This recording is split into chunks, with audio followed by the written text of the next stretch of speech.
for the first time. Oh, such a to-do. Oh, le fameux Adams. Non. Je regrette beaucoup. Je ne suis pas Sam Adams. Je suis John Adams. Je suis désolé. And when I was in Philadelphia at the Continental Congress, I got a hold of some contraband tea. Well, of course, we only drank contraband tea. We certainly were not going to pay the king's tax. Contraband tea was highly prized.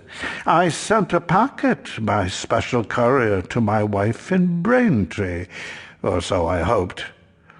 But the blockhead bypassed Braintree altogether and delivered it into the hands of Mrs. Sam Adams in the heart of Boston. Now, you may know that my wife had a singularly strong and persuasive way about her, and make no mistake, she did eventually wrest the coveted tea from the hands of my cousin Sam's wife.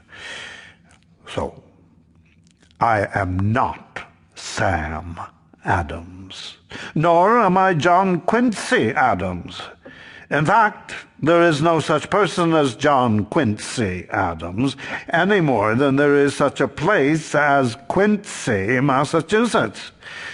Now, if you're talking about Quincy, Massachusetts, where we are this very minute, then that's another story altogether.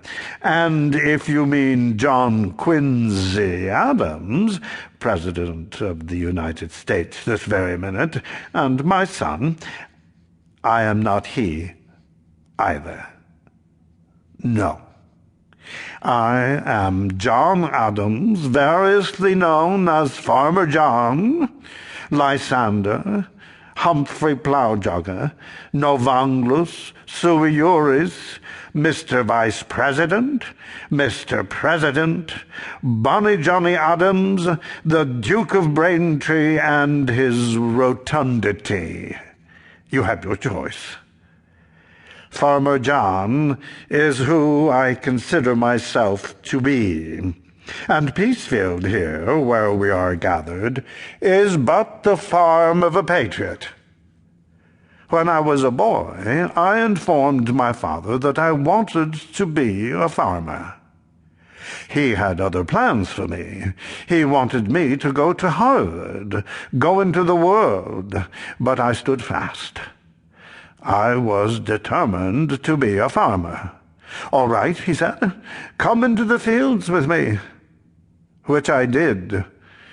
And after some 14 hours of uninterrupted, back-breaking work that he rained down on me, I decided I would go to Harvard.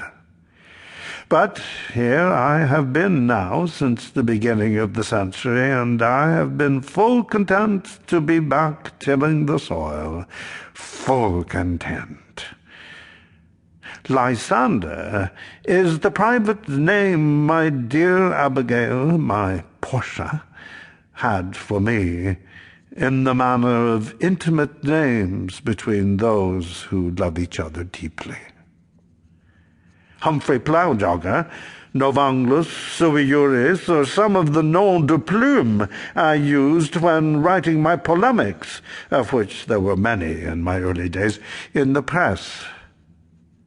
Mr. Vice President is self-explanatory. Oh, by the way, if anyone here is entertaining the notion of becoming Vice President, abandon it immediately.